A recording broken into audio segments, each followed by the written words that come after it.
one. It's going to be a short one. What's that, Antonio? Sort of speaking to brother in the background and that.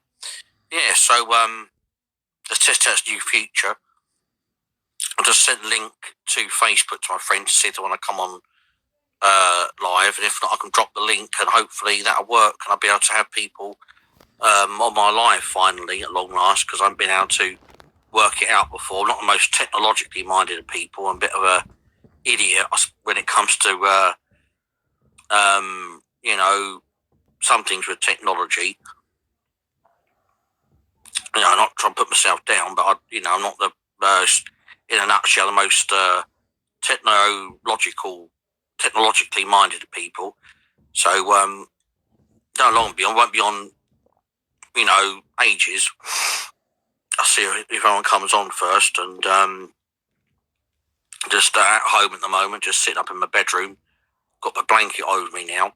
I was just saying to my family earlier, I haven't felt that cold all the time. I've felt it quite mild compared to some people, but the last hour or so, it's got a bit nippy.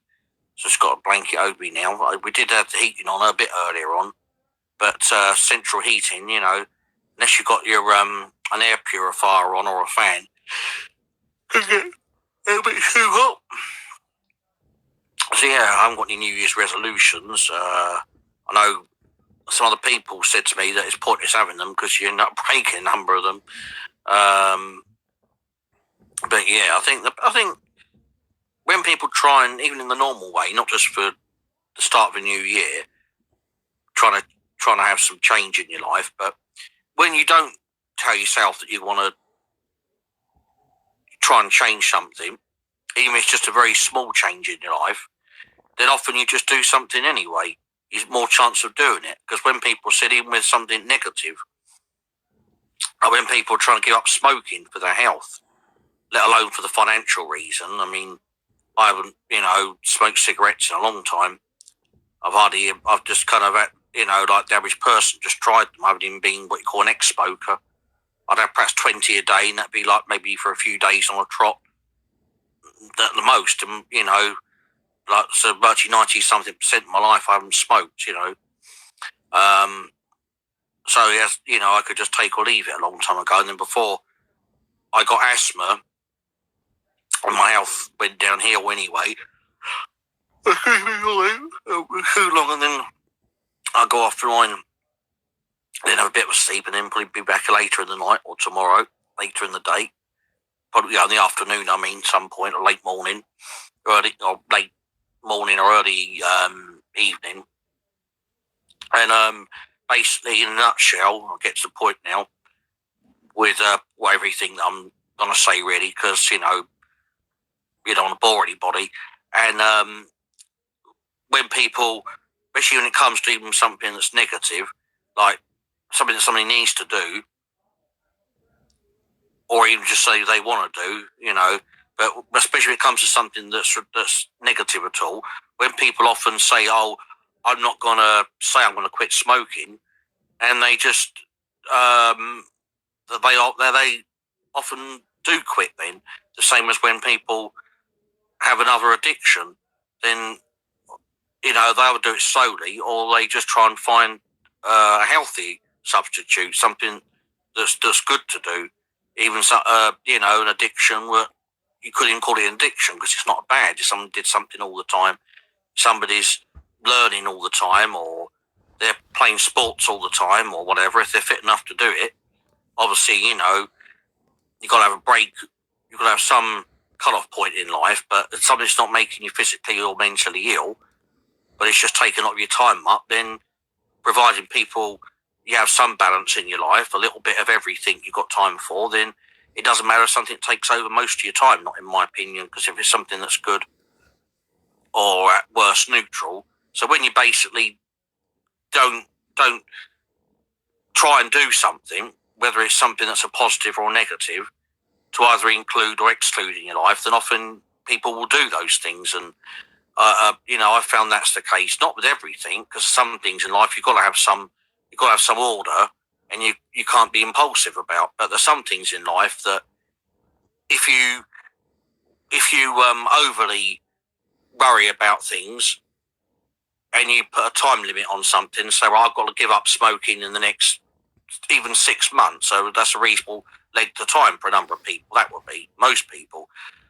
But because the fact that you're putting a limit on something, that pressure, it's like a good your subconscious will end up putting pressure on you. So I don't think that people should always do that. It's not for me to say whether people should or shouldn't put any limit when it comes to certain things.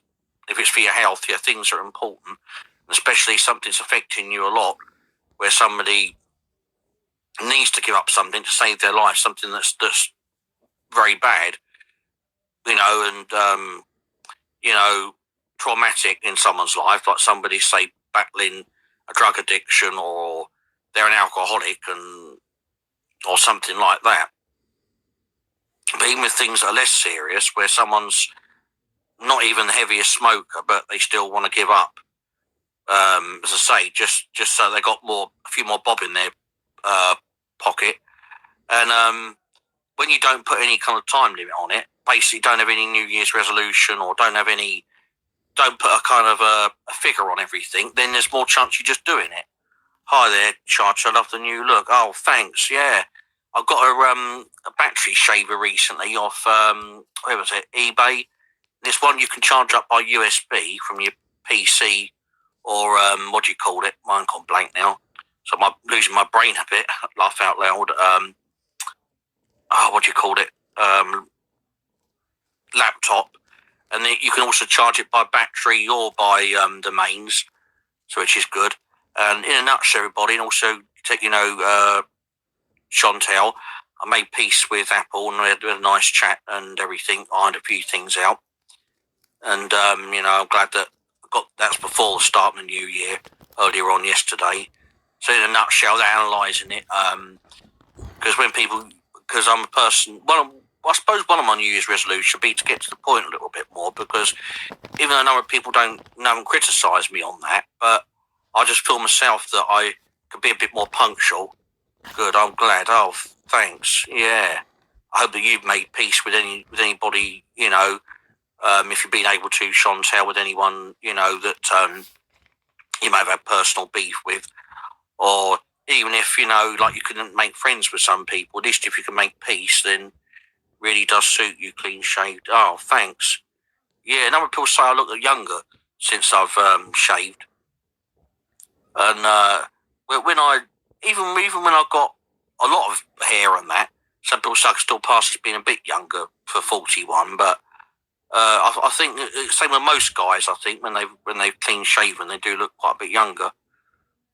Yeah, and at least you ladies don't worry about that. Apart from some of the continentals, but someone had a joke. They weren't saying it in a silly way, because these days you can't say anything. People can get not accused of being racist, but say Mickey taking, because there's just some people said that only some of the women, the continental women, Mediterranean women, can sometimes be a bit hairy, and I don't know about Asian women, but some of the continental women. But these days, it's you have to worry about saying some things because people get accused of being racist or things just for literally, just making a point. In a nutshell, peace with you. That's all I wanted. I know exactly. Others I don't get on with, just avoid and don't badmouth him. Not worth it. No, because I've got a moustache. Oh, I'm sure you haven't, Chantel. Yeah, but yeah, it's a pretty good one. And one I got was a Babyliss. I think it's a Babyliss they pronounce it, or Babyliss razor, and it was virtually half price as well. So I got a bargain there. I think it's like about 14, 15 quid, and you get about 3 or 4 heads on it. So it's good for like stoshes just as much, and beards, and you can use it for hairs, like the close up to the hairs that are close to your nose and your ears, and it can be alright as well if you've got hairs on other parts of your body where you're static about fish, most of it, apart from tuna and salmon, because my last cat bless her, obviously passed away a long time ago.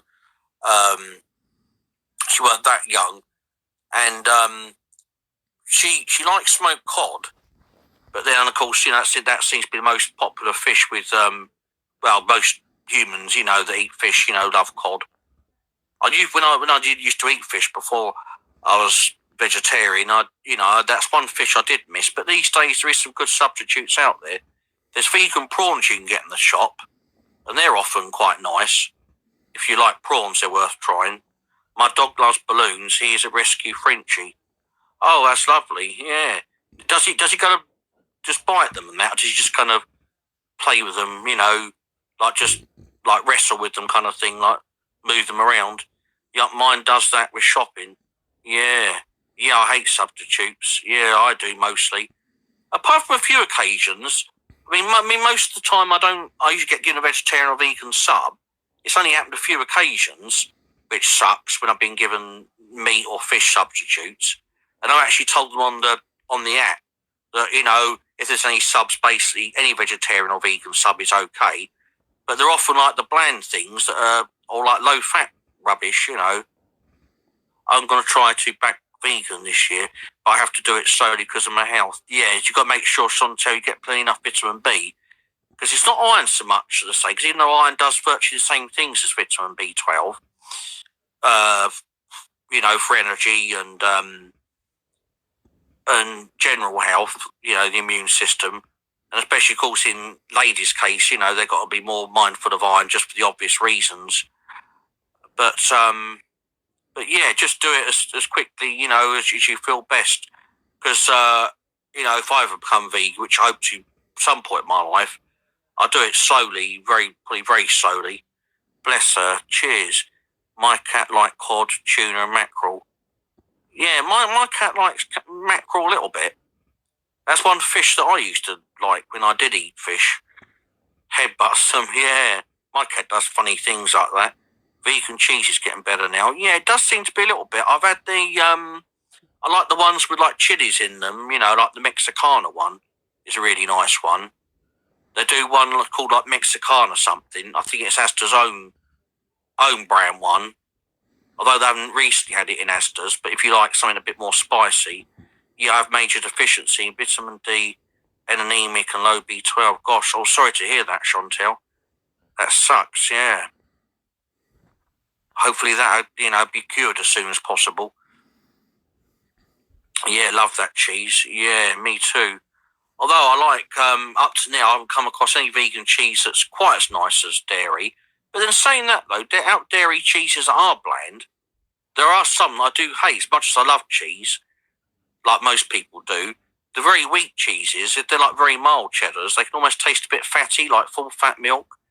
And even though I love cheese, I don't like full fat milk. Semi-skim milk, I can eat. I usually have skim milk, because I've always found milk just too fatty taste, never liked it. Unless it's in milkshakes or a small amount in